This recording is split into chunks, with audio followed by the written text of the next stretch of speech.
শক্তি সম্পন্ন মনে করে যাদের পেছনে ঘুরে যাদের কাছে হাত পাতে, তারাই তো আবার আল্লাহর কাছে যাওয়ার জন্য ওসিলা তালাশ করে। সুতরাং তার ভুল ভেঙে যায়, সে তখন দেখতে পায়, সে তখন বুঝতে পারে যে একজন এমন শক্তি আছে একমাত্র তার কাছেই মাথা নত করতে হয়, আর কারো কাছে করা যায় না। কোরআনে কারীম বলছে, ইন্নাল্লাযীনা তাদউনা মিন দুনিল্লাহি ইবাদুন আমসালুকুম। আমি আল্লাহকে বাদ দিয়ে তোমরা যার অনুসরণ করো, আমি আল্লাহকে বাদ দিয়ে তোমরা যাকে ডাকো নিজের হাজাত পুরা করার জন্য, নিজের উদ্দেশ্য পুরা করার জন্য, মনস্কামনা পূর্ণ করার জন্য, আমি আল্লাহরে বাদ দিয়ে যাদের ডাকো ওরা তোমার মতো আমার গোলাম। তুমি যেমন আমার গোলাম, ওটাও আমার গোলাম। তুমি সূর্যের পূজা করো, সূর্য তো আমার গোলাম। তুমি চাঁদের পূজা করো, চাঁদ তো আমার গোলাম। তুমি তো গরু পূজা করো, গরু আমার সৃষ্টি।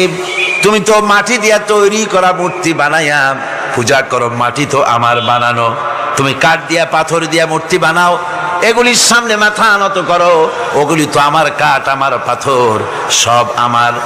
আর আমার গোলামগুলির সামনে তুমি নিজে গোলামি করার জন্য মাথা পেতে দাও, ওই গোলাম তোমার কোনো উপকার করতে পারবে না। সুতরাং আত্মমর্যাদা সৃষ্টি হয়ে যায়, শখসিয়ত পয়দা হয়, পার্সোনালিটির সৃষ্টি হয়। ইমানের এটা সবচাইতে বড় উপকার। মানুষ হীনতা থেকে, নীচতা থেকে তাকে ঊর্ধ্বে উঠায় আনা হয়। মানুষ দেখতে পায়, যদি চোখ থাকে, যদি আকল থাকে, তাহলে দেখতে পায় যেগুলির সামনে তারা মাথা নত করে ওগুলি নিজেরও কোনো উপকার করতে পারে না, অন্যকে উপকার করা তো দূরের কথা, অপরের উপকারও সে করতে পারে না। একবার আল্লাহ নবীর কাছে এক মুশরিক এসেছিলেন। একজন মুশরিক এসেছে একটা ভাঙ্গা মূর্তি নিয়ে এসেছে। হুজুর বললেন, তোমার মূর্তি ভাঙ্গা কেন? লোকটি বলল, হুজুর এটা হচ্ছে আমার খোদা, এইটারই নিয়ে আমি সব সময় থাকি, যাতে সব রকমের বিপদ থেকে আমি বাঁচতে পারি। প্রতিমধ্যে আমার পেশাব পায়খানার হাজত হলো, এই মূর্তিকে আমি রাস্তায় দাঁড় করায় রেখে চলে গেলাম। পেশাব পায়খানার কাজ শেষ করে এসে দেখি যারে আমি খোদা বলি, যে আমার যে বিপদ দিয়ে বাঁচাবে, তার মাথা থেকে পা পর্যন্ত একদম ভিজা। ভাবলাম নিশ্চয়ই কোনো বরকতের পানি ছাড়া আর কি হতে পারে। এটাকে বরকতের পানি মনে করে আমি যখন চাটা আরম্ভ করলাম, চাটতে গিয়ে দেখি কেমন টক টক লাগে, আর একটা উদ্ভট উৎকট একটা দুর্গন্ধ, অ্যাসিডের মতো ঝাঁঝালো গন্ধ। জিনিসটা কি? চিন্তা করলাম, পানিটা যদি বরকতের হবে তাহলে তো এই রকমের গন্ধ হওয়া উচিত না। পরে এদিক ওদিক তাকায় দেখি দূরে একটা কুকুর দাঁড়ানো আছে, আর তার নিচের থেকে পানি টপকাচ্ছে। তখন বুঝলাম যে এটা কোন বরকতের পানি। কয়, হুজুর মেজাজটা খারাপ হয়ে গেল, ঠ্যাংটা ধরে একটা আছাড় মারলাম। কুত্তার পেশাব দিয়া তুই নিজেরে বাঁচাইতে পারিস না, আমারে বাঁচাবি কেমনে? ওর জেহেন খুলে গেছে। হুজুর সাল্লাল্লাহু আলাইহি ওয়াসাল্লাম হেসে দিলেন। হাদিস শরীফে এসেছে, এই একদিন হুজুর হেসেছিলেন যখন তার দন্ত মোবারক সব বিকশিত হয়েছিল। হুজুর বলছেন, আমার কাছে কেন এসেছো তোমার এই ভাঙ্গা খোদারে নিয়ে? লোকটি বলছে, হুজুর আমি বুঝতে পেরেছি, আমি তো ভুলের মধ্যে ডুবেছিলাম, আমি বুঝতে পেরেছি এগুলি তো আসলে কিছুই না। আমি সত্যের সন্ধানে এসেছি, সত্যের আলোকে আমাকে পৌঁছে দেন। নবীজি পড়লেন, পড়ো লা ইলাহা ইল্লাল্লাহু মুহাম্মাদুর রাসূলুল্লাহ। এরা আপনাকে কি সাহায্য করবে? ও তো নিজের সাহায্যই করতে পারে না। কথা ঠিক কিনা? জোরে বলেন, পারে? পারে না। নিজেরই নিজে বাঁচাতে পারে না, আপনারে বাঁচাবে কেন? এই জন্য ঈমান যখন আনে, ঈমানের সবচাইতে বড় উপকারিতা হচ্ছে মানুষকে আত্মমর্যাদা দিয়ে দেয়। তার সম্মান, নিজের সম্মান সে বোঝে, সে বুঝতে পারে যেহেতু ক্ষমতা দুনিয়ায় কারো নাই, ক্ষমতার মূল উৎস আমার আল্লাহ রাব্বুল আলামিন। আল্লাহ পাক বলেছেন আন্নাল কুওয়াতা লিল্লাহি জামিআ, সমস্ত ক্ষমতার উৎস কে?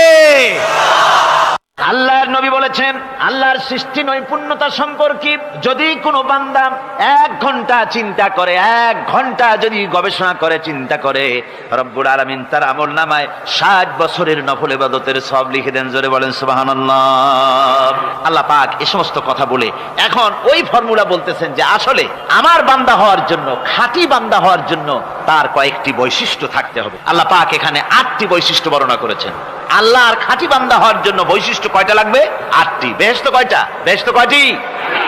আল্লাহ পাক বৈশিষ্ট্য বানিয়েছেন 8টি। এখানে 8টি বৈশিষ্ট্যের কথা বলা হয়েছে। মহান আল্লাহ রাব্বুল আলামিন বলেন ওয়া ইবাদুর রাহমানিল্লাযীনা ইয়ামশুনা আলাল আরদি হাওনা ওয়া ইযা খাতাবাহুমুল জাহিলুন ক্বালু সালামা। রহমানের খাঁটি বান্দা তারা, রহমানের আসল বান্দা তারা যারা নাকি জমিনের উপর থেকে যখন হাঁটে খুব বিনয় বিনম্রতার সাথে তারা চলে। ওয়াইদা খাতাবাহুমুল জাহিলুন, আর যখন জাহিলরা তাদের সঙ্গে কথাবার্তা বলতে আসে তখন তারা তাদেরকে বলে তোমাদের প্রতি সালাম, এই বলে তারা চলে যায়। অর্থাৎ এই 8টি বৈশিষ্ট্যের প্রথম বৈশিষ্ট্য ধরা হয়েছে চালচলনকে। ইমানদার খাঁটি বান্দা যারা, তাদের চাল চলন সম্পর্কে প্রথম বৈশিষ্ট্য ধরা হয়েছে। তার মানে হচ্ছে নির্লজ্জ, স্বৈরাচার, মাস্তান, গুন্ডা, বদমাশ, অত্যাচারী, এদের চাল চলন এক ধরন। আবার অন্যদিকে ব্যক্তিত্ব সম্পন্ন, মর্যাদাবান, এরপরে শিক্ষিত, ভদ্র, মার্জিত, তাদের চালচলন ভিন্ন ধরনের। এই দুই শ্রেণীর চালচলন কি একরকম হয় নাকি? একরকম হয় না। তার কারণ হচ্ছে ব্যক্তির চালচলনের মাঝেই তার অবস্থাটা বোঝা যায় যে আসলে লোকটি কেমন। আল্লাহ রাব্বুল আলামিন এই কথার দ্বারা এটা প্রমাণ করতে চান যে মুমিন বান্দা যারা হবে, আল্লাহর খাঁটি বান্দা যারা হবে, তাদের পরিচয় দেওয়া লাগবে না। তাদের চালচলন দেখে, তাদের হাঁটা দেখে, তাদের চলা দেখে, তাদের বলা দেখে, তাদের আচরণ দেখে লোকেরা বুঝতে পারবে যে ইনি হচ্ছেন আল্লাহর একজন খাঁটি বান্দা, একজন মুমিন ব্যক্তি, একথা বুঝতে পারবে। আর সে ব্যক্তি জমিনের উপরে চলবে খুবই বিনম্র ভাবে। কোরআনে কারিমে অন্য জায়গায় আল্লাহ রাব্বুল আলামিন বলেছেন ওয়ালা তামশি ফিল আরদি মারহান ইন্নাকা লান তাখরিকাল আরদা ওয়া লান তাবলুগাল জিবালা তুলা। আমার জমিনের উপরে অহংকারের পদবরে হেঁটো না, আমার জমিনের উপরে অহংকার করে জমিনের উপরে হেঁটো না। তুমি জমিনের উপরে অহংকার করে হেঁটে পদাঘাত দিয়ে আমার এই জমিনকে ফাটায় দিতে পারবে না। আর তুমি লাভ দিয়ে আমার আকাশে, আমার পাহাড়ের উচ্চতাও তুমি ছাড়িয়ে যেতে পারবে না। অহংকার করে কেউ কি পায়ের আঘাত দিয়ে জমিনটাকে ফাটায় দিতে পারে? কি বলেন, পারবে? আর অহংকার করে লাভ দিয়ে পাহাড়ের উচ্চতাও কি কেউ ছাড়িয়ে যেতে পারবে? পারবে না। সুতরাং অহংকার, মুমিন ব্যক্তি যারা, তারা অহংকার করতে পারে না। অহংকার মুমিনের স্বভাব নয়। অহংকার করতে পারে কেবলমাত্র আল্লাহ রাব্বুল আলামিন। অহংকার হচ্ছে আল্লাহ পাকের ইজাত। অহংকার কে করতে পারেন? আল্লাহ পাক করতে পারেন। মানুষের অহংকার শোভা পায় না। মানুষ, তোমার আবার অহংকার কিসের? 1 ফোঁটা নাপাক পানি দিয়ে যার জন্মের উৎস, এমন নাপাক পানি যা শরীর থেকে নির্গত হলে পরে গোসল করা ফরজ হয়ে যায়, এমন 1 ফোঁটা নাপাক পানি যার জন্মের উৎস, তার অহংকার কি? অহংকার করবেন আল্লাহ রাব্বুল আলামিন। হাদিসে কুদসির ভিতরে এসেছে, আল্লাহ পাক বলেছেন যে ব্যক্তি অহংকার করে সেজন্য আমার চাদর নিয়ে টানাটানি করে। জোরে কোন নাউযুবিল্লাহি মিন যালিক। সুতরাং মুমিন বান্দা যিনি হবেন, আল্লাহর খাঁটি বান্দা, রহমানের খাঁটি বান্দা, সে ব্যক্তি কখনো জমিনের উপরে অহংকারের সাথে চলাফেরা করবে না, বরং তার চাল চলন হবে অত্যন্ত বিনম্র। আর কি? আর হলো জাহিলদের সঙ্গে সে কোনো বিতর্কে লিপ্ত হবে না। জাহিলরা গালাগালি দেবে, গালাগালির জবাবে সে গালাগালি দেবে না। জাহিলরা অত্যাচার করবে, অত্যাচারের জবাবে সে অত্যাচার করবে না, বরং তাদেরকে দেখলে, তারা অত্যাচার করতে আসলে, তারা গালাগালি দিলে তাদের জবাবে ইদফা বিল্লাতি হি আহসান, তাদের জবাবে তাদেরকে সালাম দিয়ে সেখান থেকে তারা কেটে পড়বে। সূরা কাসাসে অন্য জায়গায় আল্লাহ রাব্বুল আলামিন এ কথা আবার এভাবে বলতেছেন ওয়াইজা সামিউল লাগবা আ'রাদু আনহু ওয়া ক্বালু লানা আ'মালুনা ওয়া লাকুম আ'মালুকুম সালামুন আলাইকুম লা নাবতাগিল জাহিলিন। আল্লাহ পাক বলছেন যে যখন মুমিনেরা পরস্পরে মুমিনদের সাথে জাহিলদের যখন দেখা সাক্ষাৎ হয়ে যায়, যখন ঝগড়ায় লিপ্ত হতে চায়, তখন মুমিনেরা যারা মুমিন বান্দা, আল্লাহর খাঁটি বান্দা, তারা বলবে যে তোমাদের আমলের প্রতিফল তোমরা পাবা, আমাদের কৃতকর্মের ফল আমরা পাবো, সুতরাং তোমাদের প্রতি সালাম, তোমাদের সাথে আমাদের কোনো সম্পর্ক নাই। ঝগড়াঝাটি না করে তারা ফিরে আসবে। আল্লাহ পাক এরপরে বলেন ওয়াল্লাযীনা ইয়াবিতুনা লিরাব্বিহিম সুজদান ওয়া কিয়ামা। রহমানের খাঁটি বান্দা তারাই আরেকটি বৈশিষ্ট্য, তাদের এই 2 নম্বরের বৈশিষ্ট্য বার বলা হচ্ছে রহমানের আল্লাহর খাঁটি বান্দার 2 নম্বরের বৈশিষ্ট্য যেটা, সেটা হচ্ছে এই যে তারা রাত কাটায় তার রবের হুজুরে আল্লাহর দরবারে সেজদা দিয়ে দাঁড়িয়ে থেকে কান্দাকাটি করে তারা রাত গুজরান করে। জোরে বলেন সুবহানাল্লাহ।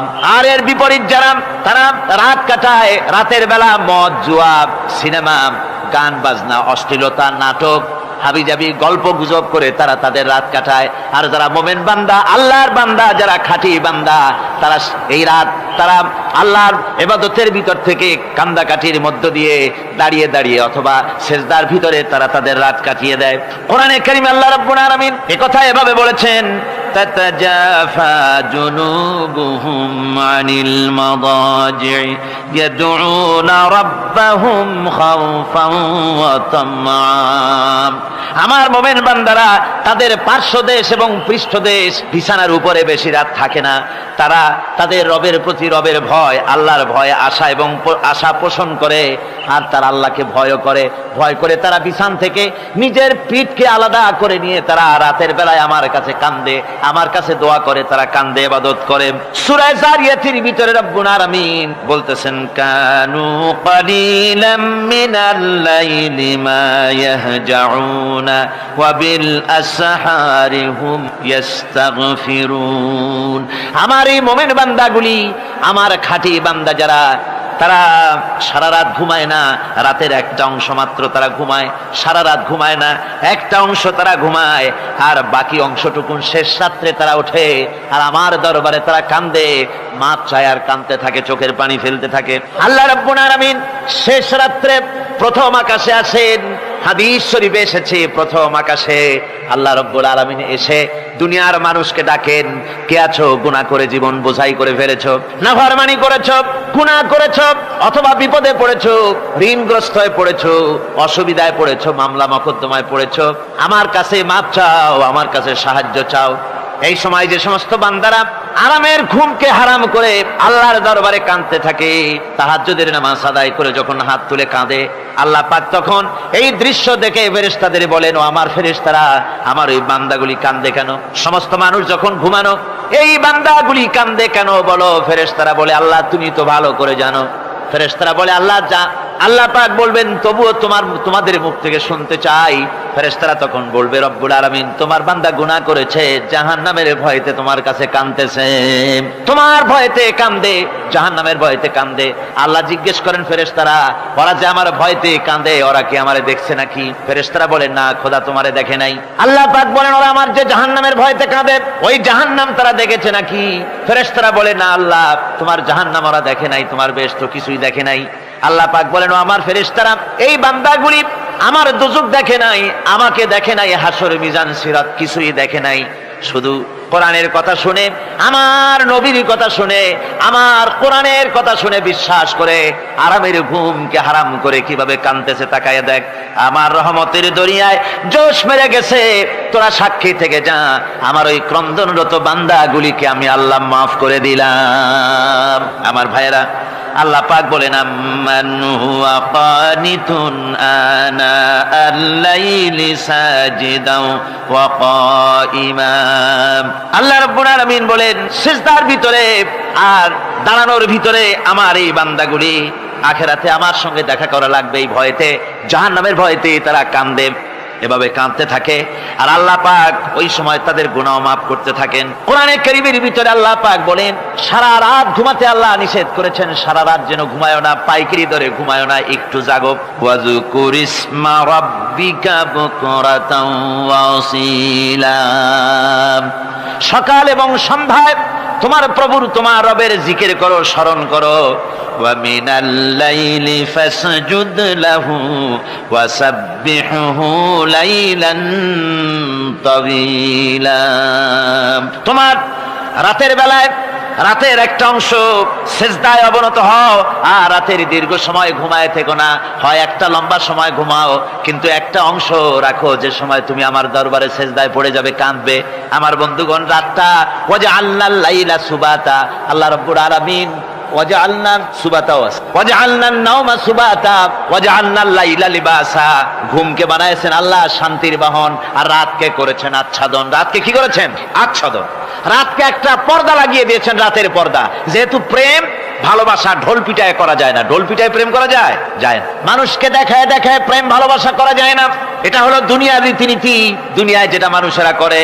আসল সবচাইতে বড় ভালোবাসার পাত্র হলেন আল্লাহ, মাসুক হলেন আল্লাহ, আশেক হলো মানুষ। আশেক এবং মাসুকের ভিতরে প্রেম বিনিময় হবে, ভালোবাসার আদান প্রদান হবে, কথোপকথন হবে। এজন্য দিনের কোলাহলপূর্ণ অবস্থায় তা হয় না বলে রব্বুল আলামিন বলেন, আমি তোমাদের জন্য রাতকে একটা আচ্ছাদন, একটা পর্দা বানায় দিয়েছি। এই রাতের পর্দার ভিতরে থেকে আমারে ডাকো, আমাকে আমার কাছেই তুমি আমাকে ডাকো, একটা লম্বা সময় নিয়ে আমাকে বলতে থাকো, আমাকে ডাকতে থাকো। আল্লাহ পাক তার নবীকেও বলেছেন, ইয়া আইয়ুহাল মুযাম্মিলু কুমিল লাইলা ইল্লা কালিলা, হে চাদর আচ্ছাদিত ব্যক্তি, রাত্রিকালে সালাতে দণ্ডায়মান থাকো, কিন্তু কম, সারা রাত জাগার দরকার নেই। একটা অংশ জাগো, যখন তুমি আমার জন্য কাঁদবে, আমার জন্য সেজদায় পড়ে থাকবে। রাসূল পাক সাল্লাল্লাহু আলাইহি সাল্লাম তাহাজ্জুদের নামাজি সেজদায় পড়ে থাকতেন, রাতে ঘন্টার পর ঘন্টা চলে যেতেছে। হযরত আয়েশা বলেন, আমি মনে করতাম সেজদায় এমন ভাবে রাসূল পড়েছেন আর ওঠেন না, আমার মনে হতো হুজুর বুঝি ইন্তেকাল করে গেছেন। আমি রাসূলের পায়ের আঙ্গুল ধরে আস্তে করে চাপ দিতাম, হুজুর তাতে একটু ব্যথা পেয়ে আঙ্গুল নাড়া দিতেন, তখন আমি মনে করতাম আল্লাহর নবী বিদায় হন নাই, বেঁচে আছেন। আবার কখনো দাঁড়িয়ে দাঁড়িয়ে নামাজের ভিতরে তেলাওয়াত করতে করতে রাত শেষ হয়ে যেত, আমার মনে হতো এই দাঁড়ানো থেকে হুজুর বুঝি আর রুকুতে যাবেন না। আবার যখন রুকুতে যেতেন মনে হতো এই রুকু থেকে আর বুঝি সেজদায় যাবেন না। আবার যখন সেজদায় যেতেন মনে হতো এই সেজদা থেকে রাসূল বুঝি আর উঠবেন না। সুবহানাল্লাহ। সাহাবায়ে কেরাম জিজ্ঞেস করতেন, হে রাসূল, হযরত আয়েশা জিজ্ঞেস করে, হে রাসূল, আপনি এত কাঁদেন কেন, এত ইবাদত করেন, এত রাত জাগেন? হযরত আয়েশা বলেছেন, আল্লাহর নবী দাঁড়িয়ে দাঁড়িয়ে তেলাওয়াত করতে করতে, দাঁড়িয়ে দাঁড়িয়ে নামাজ পড়তে পড়তে পাও মোবারক, কদম মোবারক এমন ভাবে ফুলে যেত, সকালবেলায় জুতার মধ্যে পাও ঢুকতো না। সুবহানাল্লাহ। এইভাবে রাসূল পাক কষ্ট করতেন। জিজ্ঞাসা করো তো এত ইবাদত কেন করেন? আপনার তো আগের পিছের সমস্ত গুনাহ আল্লাহ মাফ করেছেন, কোনো গুনাহ আপনার নাই, তবু আল্লাহ বলে দিয়েছেন নবী আপনার আগের পিছের সব মাফ, তারপরেও এত কাঁদেন কেন? আল্লাহর নবী বলেছেন, ও সাহাবীরাও, আমার স্ত্রীরা শোনো, আমি কি আমার বান্দার, আমি আমার আল্লাহর শুকরগুজারকারী বান্দায় কি আমি পরিণত হব না? যে আল্লাহ আমাকে এত নিয়ামত দিয়েছেন, আমি কি সেই আল্লাহর শুকরগুজার হব না? রাসূলুল্লাহ ভাবে কাঁদতেন। সুতরাং প্রত্যেকটি মুসলমানকে রাতের বেলায় আল্লাহর দরবারে হাত তুলে কাঁদতে হবে, মোনাজাত করতে হবে, রব্বুল আলামিন যে গুনাহ করেছি, আমি যত গুনাহ করেছি, আমাকে তুমি নেয়ামত যা দিয়েছো, এই নেয়ামত তুমি না দিলেও পারতে, তুমি দয়া করে দিয়েছো। এভাবে যদি মানুষ কান্দে, আল্লাহ এই অপরাধ করেছি, অপরাধের কথা যদি স্মরণ করে আর কাঁদতে থাকে, আল্লাহ রব্বুল আলামিনের রহমত তার উপরে তখন পড়তে থাকে। আর এই তাহাজ্জুদ, গভীর রাতের কান্দাকাটি, এই জন্য আল্লাহ পাক বলেন, এর আসল ব্যাপারটা হলো ইন্না নাশিআতাল লাইলি হিয়া আশাদ্দু ওয়াতআন ওয়া আকওয়ামু কিলা। আসল ব্যাপার হলো এই প্রকৃতপক্ষে রাতের বেলায় যে নামাজটা হয়, শয্যা ত্যাগ করে মানুষ যে নামাজ পড়তে দাঁড়ায়, এতে করে তার আত্মসংযমের ট্রেনিং হয়ে যায়, আল্লাহর সঙ্গে মহব্বত কায়েম হয়ে যায়। ইসলামী আন্দোলনের বিজয়ের জন্য কর্মীদের এটা সবচাইতে বড় ওষুধ। শুধু হরতালের প্রোগ্রাম দিয়া, শুধু মিছিলের প্রোগ্রাম দিয়া ইসলামী আন্দোলন বিজয় কোনো কালে হয় নাই আর হবেও না। এজন্য আন্দোলন যারা করে তাদেরকে গভীর রাত্রে উঠতে হয়, নফল রোজা রাখতে হয়, আর গভীর রাত্রে তেলাওয়াত করতে হয়, কানতে হয় আল্লাহর কাছে, তা না হলে আন্দোলনের বিজয় হওয়া সম্ভব নয়। আমার বন্ধুগণ, আমরা জেনেছি ইতিহাসে আছে লাল সালু একটা বই পড়ানো হয়, যে পড়ানো হয়, আপনারা নাম শোনেন নাই? এই বইটা আমাকে একজন প্রফেসর এই চট্টগ্রামের আমাকে দেখতে দিলেন, আমি দেখলাম। তার মধ্যে তিনি ইসলামের ব্যাপারে এত বিদ্বেষ ছড়িয়েছেন, এক জায়গায় তিনি লিখতে গিয়ে লিখেছেন, আমি পড়লাম, নিজে পড়েছি, যে দেশে যত যত টুপি দেখা যায় জমিনে এত শস্য হয় না।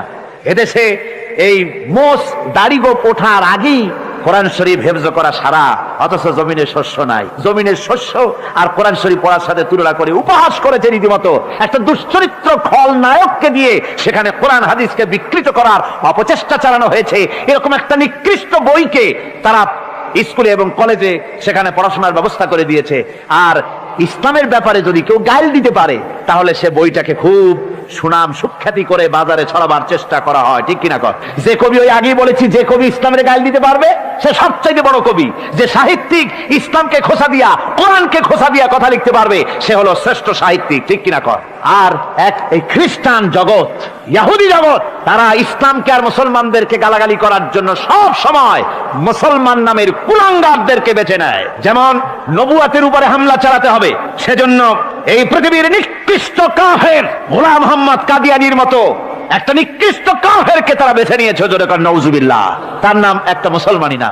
আবার আমাদের দেশে আল্লাহকে, রসুলকে গালি দিতে হবে, দাউদ হায়দারের মতো একটা জাহান্নামের কীটকে তারা বেছে নিয়েছে মুসলমান নামে। আবার রাসূলকে গালি দিতে হবে, হযরত আয়েশা সিদ্দিকা রাদিয়াল্লাহু তাআলা আনহাকে গালি দিতে হবে, সেজন্য মুসলমান নামের কলঙ্ক সালমান রুশদি নামক এক শয়তানকে এই ইহুদিরা বেছে নিয়েছে, ঠিক কিনা কর?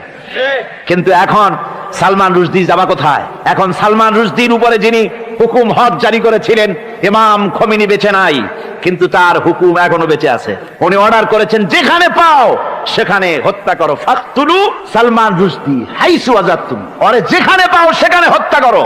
এখন ওর দশা হয়েছে এই, চেহারা সার্জারি করে টরিয়া, তারপরে এখন লা ইয়ামুতু ফিহা ওয়ালা ইয়াহইয়া, সে বাঁচিয়াও নাই মরিয়াও নাই, এমন অবস্থা আছে। আমার ভাইরা, আমার মুসলমান মদও যদি খায়, জিনাও যদি করে, রাসূলকে যখন কেউ গালি দেয় তখন মনে করে আমি একটা অপরাধ করেছি, ঠিক, আমি মদ খাইছি, অন্যায় করেছি, আমি নামাজ পড়ি না, অন্যায় করেছি, কিন্তু আমার রাসূলকে গালি দিয়েছে, ওরে যদি পাই ওর কাঁচা কলিজা চাবায় খাবো, ঠিক কিনা কর?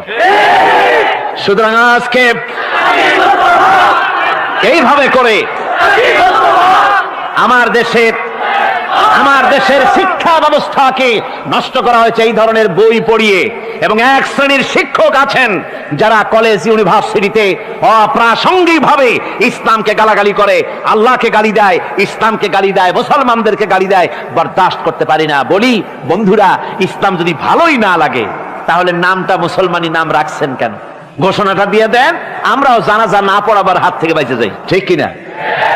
সুতরাং এরা ওই জায়গায় বসে আছে আমাদের সন্তানদের মস্তিষ্ককে বিকৃত করার জন্য। আল্লাহ রাব্বুল আলামিন বলেন এভাবে করে, ওয়াল্লাযীনা লা ইয়াদউনা মা'আল্লাহি ইলাহান আখারা ওয়া লা ইয়াকতুলুনান নাফসাল্লাতী হারামাল্লাহু ইল্লা বিল হক, তারা হত্যা থেকে বিরত থাকে, মানুষকে হত্যা করে না। ওয়া মান ওয়ালা ইয়াজনুন, আর তারা ব্যভিচার করে না, জিনা ব্যভিচার করে না। জিনা ব্যভিচার সম্পর্কে কোরআন শরীফ বলছে, ওয়ালা তাকরাবুজ জিনা ইন্নাহু কানা ফাহিশাতান ওয়া সাআ সাবিলা। জিনা করা তো দূরের কথা, আল্লাহ পাক বলছেন জিনার নিকটবর্তী হয় না। জিনার নিকটবর্তী মানুষ হয় কিভাবে? জিনার নিকটবর্তী হওয়ার জন্য কতগুলি উপকরণ এবং উপাদান আছে। তা হচ্ছে অশ্লীল নৃত্য গীত, তা হচ্ছে যৌন আবেদনমূলক পত্র পত্রিকা, তা হচ্ছে অশ্লীল ছায়াছবি, তা হচ্ছে নারী সৌন্দর্যের প্রদর্শনী। এই সব জিনিসগুলি মানুষকে জেনার দিকে আকৃষ্ট করে। এসব কি আমাদের সমাজে চালু আছে? আমাদের সমাজে আছে? তো জেনার উপকরণ কি কি বললাম? জেনার উপকরণ হচ্ছে সহশিক্ষা, জেনার উপকরণ হচ্ছে নারীর সৌন্দর্য প্রদর্শনী, জেনার উপকরণ হচ্ছে অশ্লীল পত্র পত্রিকা এবং অশ্লীল ছায়াছবি। এগুলি মানুষকে জেনার দিকে আকৃষ্ট করে, উদ্বুদ্ধ করে। এসব আমাদের সমাজে চালু আছে। ব্যাঙ্গের ছাতার মতো ভিডিও ক্লাব চালু হয়েছে শহরের কোনায় কোনায়, রাস্তার মোড়ে মোড়ে, আর এ দিয়ে ছবি এনে মানুষ দেখতে থাকে আর চরিত্র নষ্ট হতে থাকে। এরপরে রয়েছে সহশিক্ষার ব্যবস্থা, রয়েছে নারীদের বেপরদিগি সৌন্দর্যের প্রদর্শনী, আর রয়েছে যৌন আবেদনমূলক পত্র পত্রিকা। আর পত্র পত্রিকার কাজই হচ্ছে এখন যৌন সুশ্রুড়ি দেওয়া আর ইসলামকে গালি দেওয়া। বর্তমান সরকারের আমলে 1991 সনের জানুয়ারি থেকে শুরু করে, যখন সরকারের স্থিতিশীলতা ছিল না, জানুয়ারি ফেব্রুয়ারি মাস থেকে নিয়ে আজ পর্যন্ত বর্তমান সরকার প্রায় 138টি সাপ্তাহিক, পাক্ষিক, মাসিক, দৈনিক পত্রিকার ডিক্লারেশন দিয়েছেন। এতগুলি পত্রিকা, আর সমস্ত পত্রিকায় ওনারা ঘোষণা করেছেন যে আমরা সাংবাদিকতার সর্বোচ্চ স্বাধীনতা দিয়েছি। আর এই সর্বোচ্চ স্বাধীনতার সুযোগ নিয়ে প্রত্যেকটি পত্রিকা, অলমোস্ট প্রায় প্রত্যেকটি পত্রিকা ইসলামকে গালি দিচ্ছে।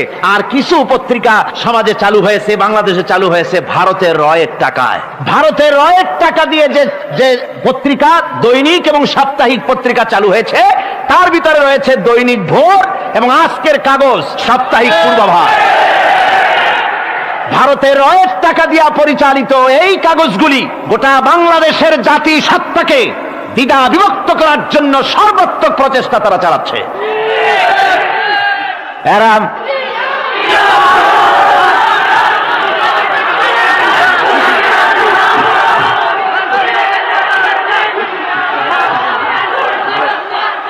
আমার বন্ধুগণ, এ ধরনের একটানা প্রয়োজন হলে সব নাম আমরা তুলে ধরবো। ভারতের টাকা দিয়ে, ভারতের রয়ের টাকা দিয়ে তারা এভাবে পত্রিকা তৈরি করে গোটা বাংলাদেশের স্বাধীনতা, সার্বভৌমত্ব এবং অস্তিত্বের উপরে আঘাত হানতেছে। শুধু তাই নয়, তারা ইসলামের উপর আঘাত হানছে। আলেম এবং পীরদের বিরুদ্ধে বক্তব্য তারা পত্রিকার ভিতরে সমালোচনামূলক কথাবার্তা তারা লিখছে। এমন একটা সাপ্তাহিক পত্রিকা কম পাবেন যেখানে ইসলামকে, ইসলামী আন্দোলনকে কিছু না কিছু খোঁচা মারা না হচ্ছে। ঠিক কিনা কর, যারা বলেন ঠিক কিনা? তো এইভাবে করে তারা ষড়যন্ত্র চালিয়ে আমি সেদিন ঢাকায় বলেছিলাম যে বর্তমান মহিলা সরকার চলছে বলে আমরা কথা বলছি না, কিন্তু আমাদের একটা ধৈর্য আছে। আমরা সরকারকে সময় দিচ্ছি এগুলিকে কন্ট্রোল করার জন্য। শাসনতান্ত্রিক অ্যাকশন নেওয়া উচিত গভর্নমেন্টের। শাসনতন্ত্রে কি আছে? শাসনতন্ত্রে, সংবিধানে, কনস্টিটিউশনে লেখা আছে যে নাগরিকদের কোন ধর্মীয় অনুভূতিতে আঘাত লাগতে পারে এমন কোন কথা, এমন কোন বক্তব্য কেউ লিখতেও পারবে না, বলতেও পারবে না। সেটা দণ্ডমূলক শাস্তি, এটা শাস্তি হবে তার। এ ধরনের কথা লেখা আছে। এটা লেখা থাকা সত্ত্বেও যারা ইসলামের বিরুদ্ধে কথা বলে, পত্রিকার মাধ্যমে যারা এগুলি লেখে, এগুলির বিরুদ্ধে গভর্নমেন্টের হাত দিতে, অ্যাকশন নিতে অসুবিধা কোথায়? আমরা সময় দিচ্ছি সরকারকে, তারা এই জিনিসগুলি দেখুক এবং অ্যাকশন নিক।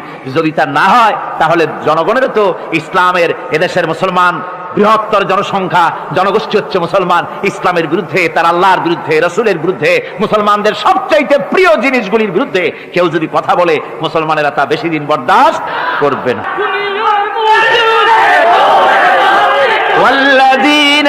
আল্লাহ পাকের বলে বলেন, ইউদাআফ লাহুল আযাবু ইয়াওমাল কিয়ামাতি ওয়া ইয়াখলুদু ফীহি মুহানা। এই সব কাজ যারা করবে, আল্লাহকে বাদ দিয়ে, যারা আল্লাহকে বাদ দিয়ে অন্যকে মাবুদ বলে ডাকবে আর হত্যা করবে, জিনা করবে, আল্লাহ বলেন তাদেরকে কিয়ামতের দিন পুনঃ পুনঃ আযাব দেওয়া হবে। আর তাদেরকে ওয়ায়াখলুদ ফীহি মুহানা, তারা বড় লাঞ্ছনার জীবন যাপন করবে, সেখানে লাঞ্ছনার সাথে তারা বসবাস করবে। ইল্লা মান তাবা ওয়া আমানা ওয়া আমিলা আমালান সালিহান ফাউলাইকা ইউবাদদিলুল্লাহু সাইয়্যাতিহিম হাসানাত ওয়া কানা আল্লাহু গফুরার রহিমা। ইল্লা মান তাবা, এই সমস্ত আযাব থেকে বাঁচবে কারা? বাঁচবে সেই সব লোক যারা